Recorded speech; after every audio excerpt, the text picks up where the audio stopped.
Hi friends, எப்படி இருக்கிறீங்க எல்லோரும்? திருவண்ணாமலைக்கு வந்திருக்கோம் இன்றைக்கி. இன்னும் 2 நாளில் சித்ரா பௌர்ணமி வர வருது. சரி, ரொம்ப நாளாச்சு கோயிலுக்கு வந்து, அதான் இன்றைக்கி வந்துட்டுருக்கோம். பாருங்கள், பின்னாடி தெரிஞ்சு நினைக்கிறோம். கோவில் தெரிதா? ஓகே, அங்கே தான் போய்ட்டுருக்கோம்.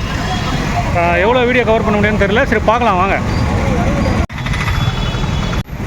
எல்லா ஊர்லேயும் இருக்குது சரவணா ஸ்டோர். போங்க.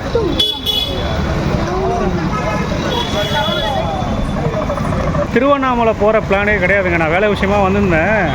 சரி, பசங்களுக்கு லீவில் வீட்டில் சும்மா தான் இருக்காங்கன்னு சொல்லிட்டு அவங்களே வர சொல்லிட்டேன். நான் வேலையும் பார்த்தா மாதிரி இருக்கும், அப்படியே கோவிலும் பார்த்தாச்சு. நாளைக்கு காலைல வரைக்கும் இங்கே தான் இருக்க போகிறோம். ரூம் எடுத்தாச்சு. நாளைக்கு காலையில் கிரிவலம் அதையும் பார்க்கலாம். முடிஞ்சால் நைட்டே போவோம். நாங்கள் ஃபுல்லாக 14 கிலோமீட்டர் கிரிவலம் கவர் பண்ண முடியுமான்னு தெரில. பசங்களும் அவ்வளோ தூரம் நடப்பாங்கன்றதும் தெரிலங்க. அதனால் பார்க்குற வரைக்கும் பார்த்துட்டு மீதி நாளைக்கு காலையில் பார்க்கலாம்.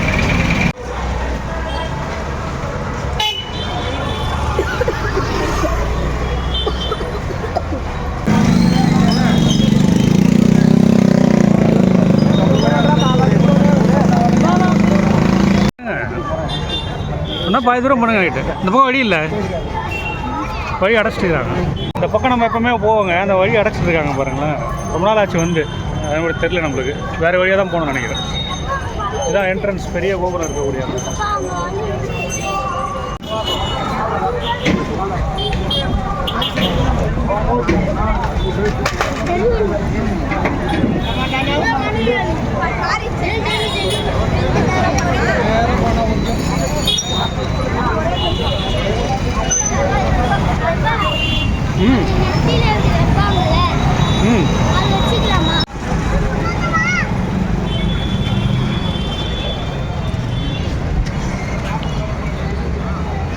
கோபுரம் பார்த்தீங்களா எவ்வளோ பெருசு இருக்குது பின்னாடி? எவ்வளோ பெருசு பெரிய கோபுரம். பஞ்சபூத ஸ்தலங்கள்ல பார்த்தீங்கன்னா பெரிய கோபுரம் இந்த திருவண்ணாமலை. அப்படியே காட்டுறேன் பாரு.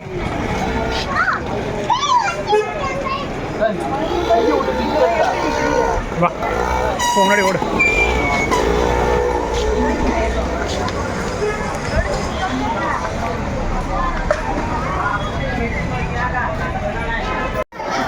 என்னது இது?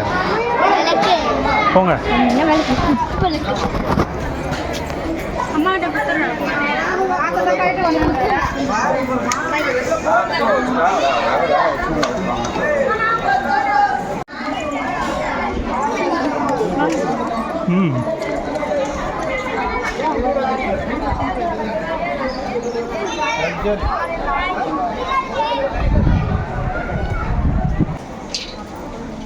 ஏறிட்டியா?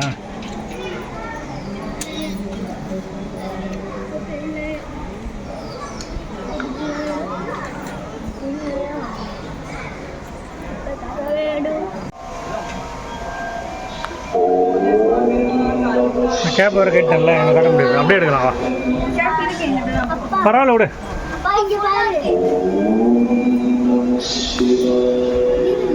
கொட்டுகிறது.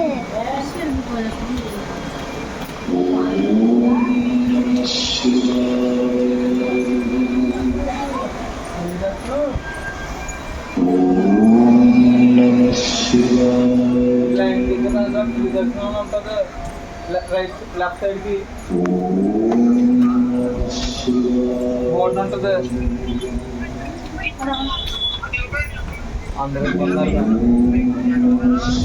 లెఫ్ట్ సైడ్ లో 3 దర్శనం ఉంటుంది. పైకి ఎక్కేది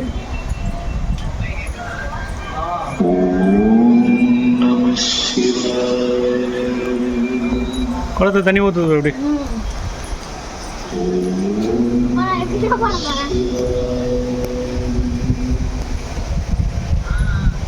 அப்படி வந்தீங்கன்னா இடிச்சு போய் வா. திருப்பதியில் நம்மளுக்கு குடோனில் அடைப்பாங்க பார்த்தீங்களா? அப்போ போகும் பாருங்க ஒரு க்யூ பெருசாக. அந்த மாதிரி க்யூலாம் வந்து ஃபுல்லாக அந்த பக்கம் அப்படியே வச்சுட்டு இருக்காங்க.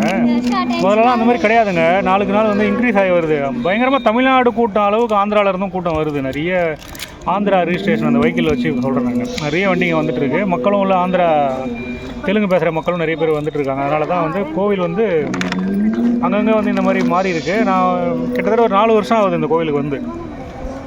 ரொம்ப நாளுக்கு அப்புறம் வந்து அந்த வாய்ப்பு கிடச்சிது.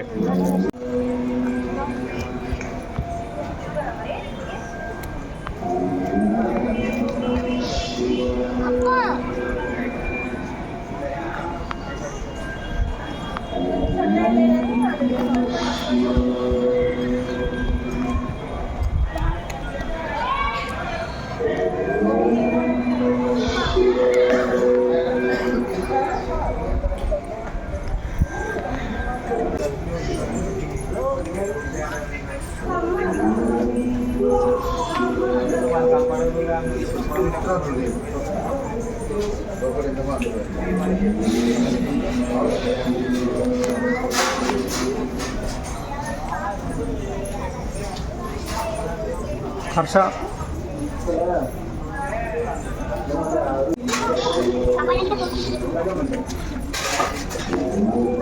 மூட பண்ணுறோம் இருக்கு முன்னாடி போ.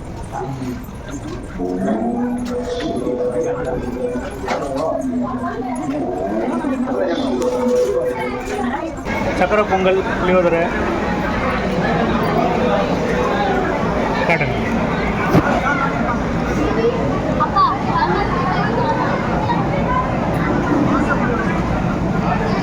இது வந்து செல்ஃபி மோடில் இருக்கு.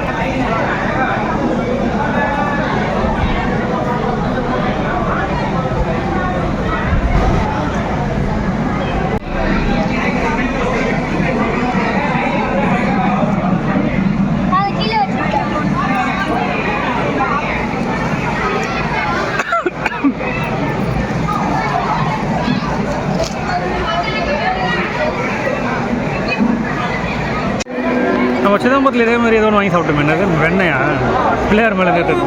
ஆனால் இவ்வளோ கூட்டம் இல்லைல்ல அப்போது.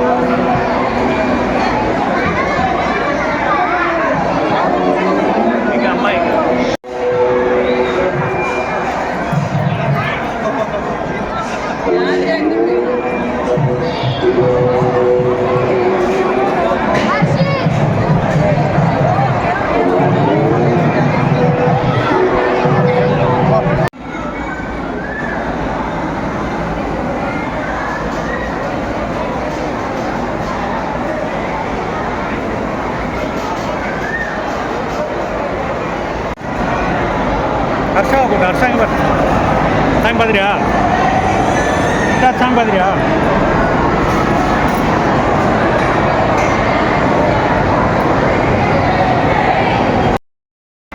சாமி பார்க்குறதுக்கு பார்த்தீங்கன்னா கரெக்டாக ஒரு 3லேருந்து 3.25 மணி நேரம் ஆயிடுச்சுங்க. செம்ம ரஷ் இருந்துச்சு கோயிலுக்குள்ளே. இத்தனைக்கும் பௌர்ணமிக்கு 2 நாள் முன்னாடியே நாங்கள் வந்துட்டோம். அப்படி இருந்து இவ்வளோ ரஷ் இருந்துச்சு. நீங்கள் பௌர்ணமிக்கு வரீங்கன்னா பார்த்து வாங்க, உள்ளே செம்ம ரஷ் இருக்குது.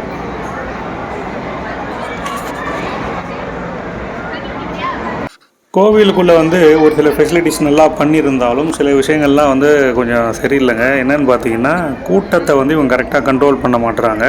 அதனால தான் வந்து சாமி பார்க்குறதுக்கு 2.5 மணி நேரத்துலேருந்து 3 மணி நேரம் வரைக்கும் ஆகுது. குறிப்பாக ஆந்திர மக்கள் வந்து அதிகமாக இந்த கோவிலுக்கு வர ஆரம்பிச்சிட்டாங்க. அதை நீங்கள் எல்லாருமே கேள்விப்பட்ட ஒன்று தான்.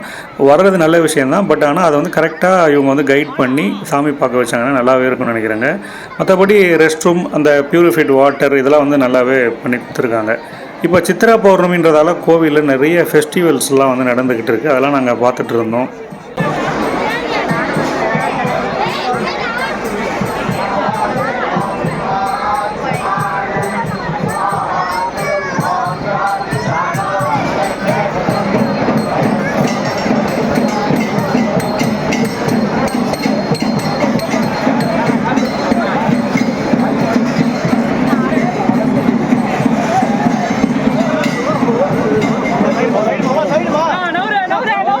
போகிறாங்க. என்னது ஏதோ ஆமாம் ஆமாம் அது காட்டு அரசாட்ட வாப்பலாம். அங்கே பாரு ஒரு சாமி பேர் மேலே பேர் அரசாட்ட காட்டு. அந்த சாமி தான் பூ போடுதா?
ஃபங்க்ஷன் வந்து நடந்ததால் கிட்டத்தட்ட ஒரு 3 மணி நேரத்துக்கு மேலே நாங்கள் கோவிலுக்குள்ளே இருக்கோங்க.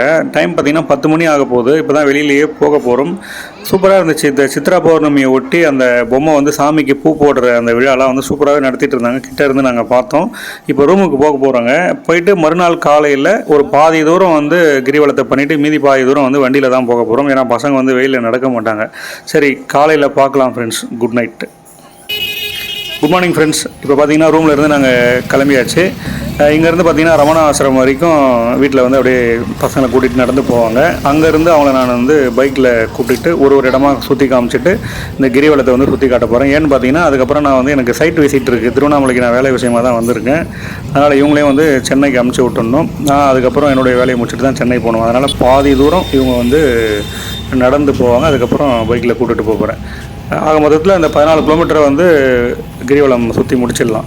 அதுக்கப்புறம் பார்த்திங்கன்னா முக்கியமான விஷயம் என்னென்னு பார்த்தீங்கன்னா, இந்த கிரிவலத்தில் ஜீவசமாதிகள் நிறைய இருக்கும். நீங்கள் கேள்விப்பட்ட ஒன்று தான். அதில் குறிப்பாக ஒரு 2-3 ஜீவசமாதி மட்டும் நம்ம பார்க்கலான்னு நினைக்கிறேன். அதுக்கப்புறம் எங்கெல்லாம் அன்னதானம் தராங்க அப்படின்றதெல்லாம் கூட நான் உங்களுக்கு சொல்கிறேன். ஏகப்பட்ட இடத்துல தராங்க.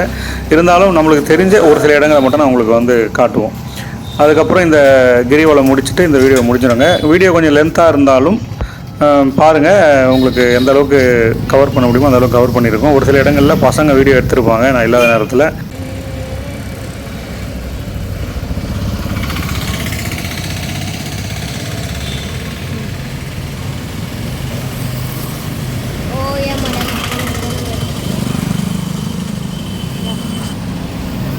திருவண்ணாமலையில் நம்ம தனியாக வரோம் அப்படின்னா ஒன்றும் பிரச்சனை இருக்காது. நம்ம சுற்றி பார்த்துட்டு அப்படியே கூட கிளம்பிடலாம் வீட்டுக்கு. ஆனால் குழந்தைங்களோட வரோம், ஃபேமிலியாக வரோன்னா கண்டிப்பாக ஒரு நாளாவது ஸ்டே பண்ணி ஆகணும்.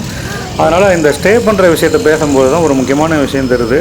திருவண்ணாமலையில் எல்லா இடத்துலையுமே ரூம் ரெண்ட்லாம் ரொம்ப அதிகமாக இருக்குங்க. அதை சொல்லி ஆகணும்.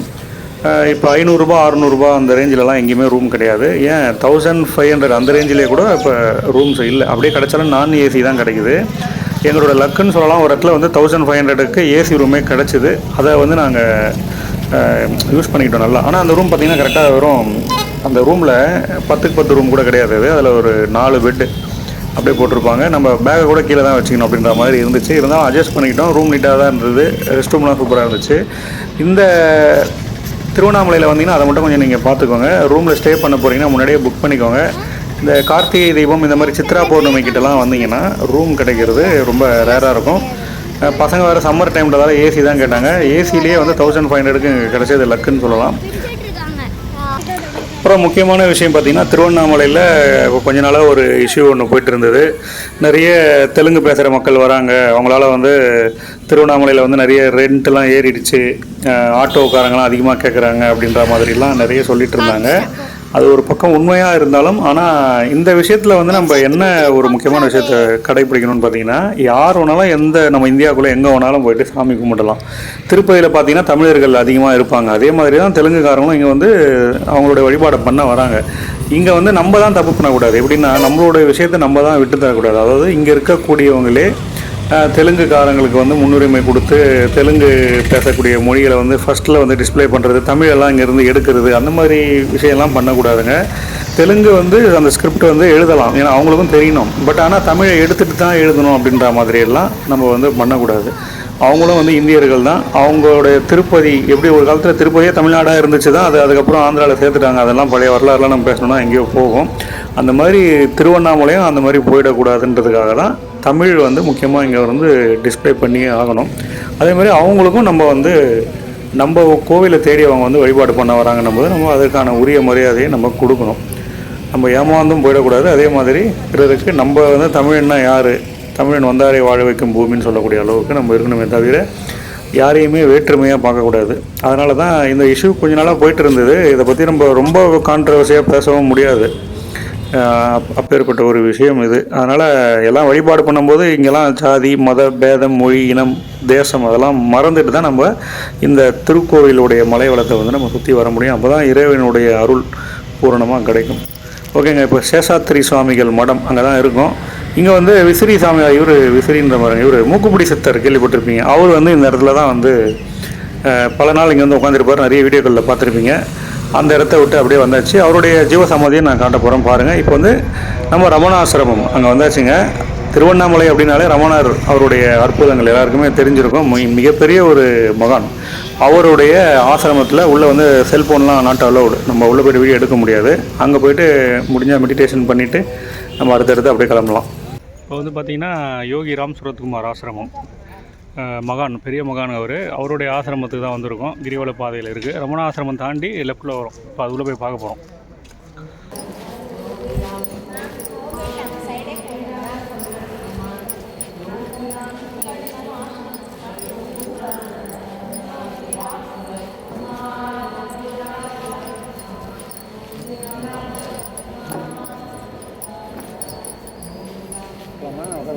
உட்காந்துட்டு போகலாம்.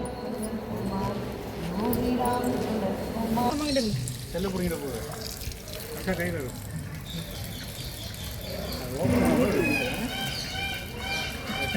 டேப் ஓப்பன் பண்ணிட்டு ஆஃப் பண்ண போகுது. ஓப்பன் பண்ண தான் பண்ணணும். ஆஃப் பண்ணிச்சுன்னா இன்னும் ஃபோர்ஸாக எடுக்கிறாரு. ஜூம் பண்ணிடலாம் அதில்.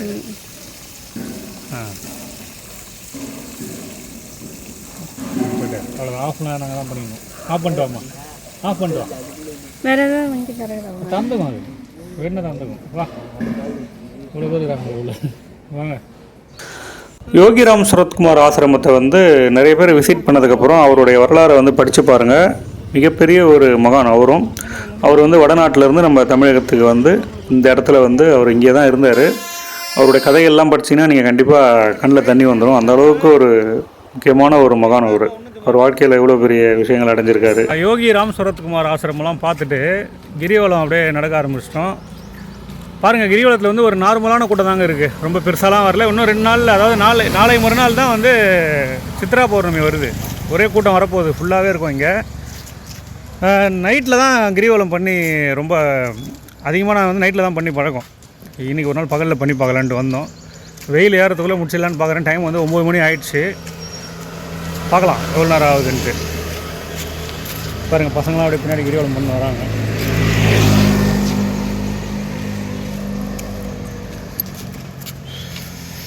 பின்னாடி பார்த்துருப்பீங்கன்னு நினைக்கிறேன். போகிறாங்க பாருங்கள். அதில் கொஞ்சம் பேர் தான் போகிறாங்க, ஒரு சில பேர் மட்டும்தான். இந்த கிரிவல பாதை பார்த்திங்கன்னா பௌர்ணமி அன்னைக்கு எவ்வளோ ஒரு பயங்கர க்ரௌடு போகுன்றது உங்கள் எல்லாருமே தெரிஞ்சிருக்கும், பார்த்துருப்பீங்க. ஆனால் இன்றைக்கி வந்து காலியாக நம்ம அப்படியே சூப்பராக கிரிவலம் பண்ணிக்கிட்டே இருக்கோம். இன்னும் கொஞ்சம் நேரத்தில் வந்து அப்படியே வெயில் ஏறிக்கிட்டே இருக்குது. நானும் சொன்ன மாதிரி இப்போ பாதி தூரம் கூட போகல, இருந்தாலும் பசங்க வந்து இதுக்கே டயர்ட் ஆகிட்டாங்க. அவங்கள வந்து இப்போ நான் பைக்கில் தான் கூட்டிகிட்டு போகிறேன். ஃப்ரெண்டு ஒருத்தர்கிட்டேருந்து பைக் வாங்கியாச்சுங்க. இப்போ கிரிவலத்தை வந்து அப்படியே பைக்கில் போகும்போது ஒரு இடமா நான் அப்படியே காமிச்சிட்டே போகிறேன். யோகி ராம் சுரத்குமார் ஆசிரமத்தில் வந்து அன்னதானம் கொடுத்தாங்க. அதுவும் சாப்பிட்டாச்சு. இன்னும் நிறைய இடங்களும் தராங்க. இதுக்கப்புறம் வந்து எனக்கு தெரிஞ்சு நித்யானந்தா, அந்த கைலாஷா நித்யானந்தா இருக்கார்ல, அவருடைய ஆசிரமத்தில் வந்து அன்னதானம் காலையில் 3 வேளையுமே தர்றதா சொன்னாங்க. நம்ம அது கொடுத்தாங்கன்னா காட்டுவோம், அந்த இடத்தையும் பாருங்கள்.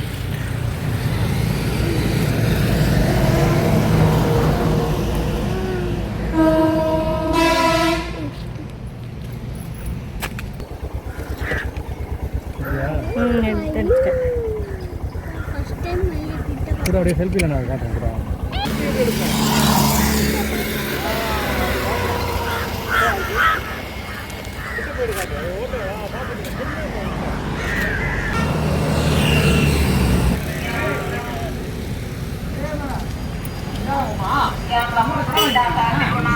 ஓகேங்க, இப்போ வந்து நித்யானந்தர் அவருடைய ஆசிரமத்துக்கு வந்தாச்சு.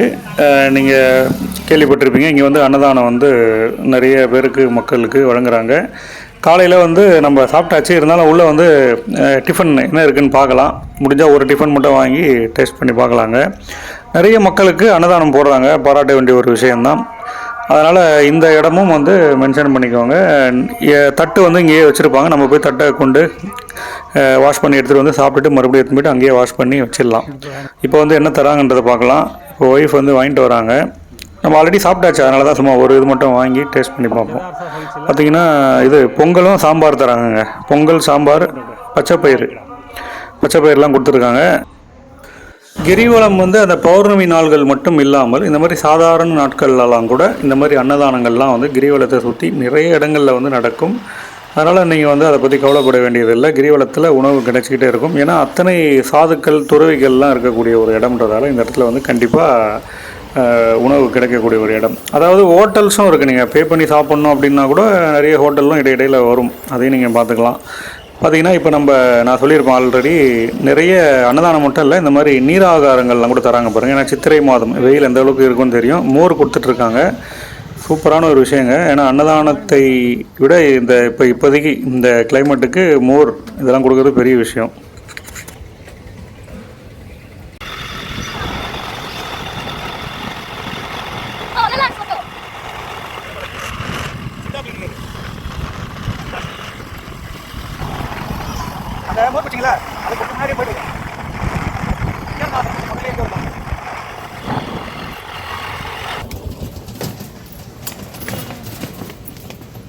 இது வந்து மூக்குப்பிடி சித்தர்னு சொல்லுவாங்க, நிறைய பேர் தெரிஞ்சிருப்பாங்க நினைக்கிறேன்.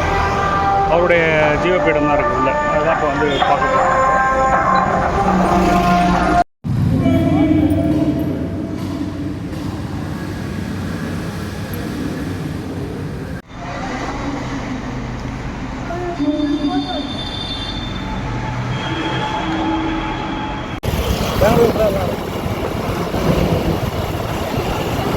ஓடுவானுங்க, அதை சோப்பு டப்பா மாதிரி இருக்குல்ல,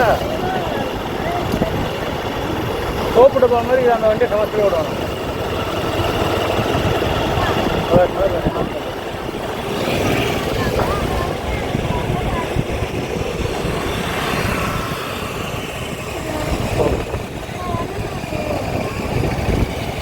ஆமாம், ஏதோ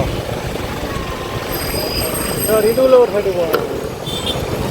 இதெல்லாம் பருவமழை வழி இருக்குது நிறையா, இதுதான் பருவமழை வழி. இப்போ சென்னை ஸ்டேடியம் மாதிரி இருக்குமாப்பா?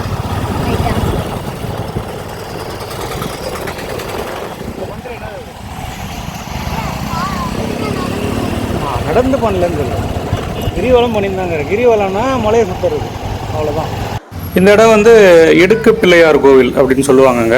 இந்த இடத்துல வந்து பார்த்திங்கன்னா ஒரு ஷார்ட்டான ஒரு வே ஒன்று இருக்கும், அதுக்குள்ளே வந்து நீங்கள் கஷ்டப்பட்டு திரும்பி வெளில வந்துட்டீங்கன்னா பெரிய விஷயம். அதை வந்து நிறைய பேர் ட்ரை பண்ணுவாங்க. அது அந்த மாதிரி வந்தால் ஒரு பெரிய ஒரு மோட்ச பலனை அடைஞ்சதாக வந்து அவங்களுடைய நம்பிக்கை அது. இதை வந்து நாங்களாம் வந்து சாதாரணமாக ஒரு காலத்தில் வந்து சர்வசாதாரணமாக பண்ணுவோம் அந்த இடத்துல. அதுவும் பெரும்பாலும் இரவு நேரங்களில் தான் நாங்கள் கிரிவலம் அதிகமாக பண்ணியிருப்போம்னு சொல்லியிருப்போம். இப்போ தெலுங்கு பேசக்கூடிய அந்த மக்கள்லாம் வந்து நிறைய பேர் வந்து அந்த இடத்துல வந்து பண்ணிகிட்ருக்காங்க. அவங்களுக்கு வந்து இது ரொம்ப சூப்பராக இருக்குது போல். நிறைய க்யூலாம் போட்டு என்ட்ரன்ஸ்லாம் வச்சுருக்காங்க, பார்க்கவே ரொம்ப நல்லா இருந்துச்சு. ஓகேங்க, கிட்டத்தட்ட வந்து கிரிவலத்தை வந்து கம்ப்ளீட் பண்ணியாச்சு. முடிச்சுட்டு நம்ம மறுபடியும் வந்துட்டோம். பாதி தூரம் நடந்தோம், பாதின்னு சொல்ல முடியாது, ஒரு 4-5 கிலோமீட்டர் நடந்திருப்போம். அதுக்கப்புறம் வந்து வண்டியை எடுத்துகிட்டு வந்துட்டோம். இப்போ வந்து பார்த்திங்கன்னா ஏன் அந்த மாதிரி நாங்கள் பண்ணியிருக்கோம்னு முதல்ல சொல்லியிருப்போம். பசங்க வந்து ஒரு ஆல்ரெடி நேற்று நைட்டு கோவிலில் வந்து ரொம்ப நேரம் நின்றுட்டாங்க. காலையிலையும் ஒரு 4 கிலோமீட்டர் கிட்டே நடந்துட்டாங்கன்றதால அவங்கள வந்து ரொம்ப கஷ்டப்படுத்த வேணாம், வெயில் காலம் அப்படின்றதால மீதி வந்து நம்ம இந்த மாதிரி பண்ணியாச்சு. ஓகே ஃப்ரெண்ட்ஸ், இப்போ பார்த்தீங்கன்னா நம்ம அப்படியே கம்ப்ளீட் பண்ணிட்டு வந்துட்டோம். இந்த மாதிரி மடங்கள்லாம் நிறைய இருக்கும். விலை குறைவான சில மடங்கள் எல்லாம் முன்னாடியே வந்து கேட்டு பாருங்கள், தங்கறதுக்கு ரூம்ஸ்லாம் கிடைக்கும். ட்ரை பண்ணி பாருங்கள். திருவண்ணாமலைக்கு எல்லாருமே கண்டிப்பாக வாழ்க்கையில் ஒரு நாள் வந்துட்டு போங்க. சேஃப்டியாக வாங்க, சேஃப்டியாக போங்க. மீண்டும் ஒரு நல்ல வீடியோவில் வந்து சந்திக்கலாம் ஃப்ரெண்ட்ஸ். இப்போ இந்த என்ட்ரன்ஸை அப்படியே காமிச்சிட்டு இந்த வீடியோவை இதோட முடிச்சிக்கலாம்னு நினைக்கிறேன். இந்த வீடியோ பிடிச்சிருந்ததுன்னா நம்ம சேனலை சப்ஸ்கிரைப் பண்ணுங்கள். அப்புறம் ஷார்ட் வீடியோவில் நான் பாட்டு பாடி போடுற வீடியோவும் வருது, பார்த்துட்டு சொல்லுங்கள். யாரும் கோச்சிக்காதீங்க, நம்மளுக்கு அந்தளவுக்கு பெரிய இசையெல்லாம் தெரியாது, ஏதோ நம்மளால் முடிஞ்சதை பாடிக்கிட்டு இருக்கோம். ஓகேங்க, நன்றி, வணக்கம்.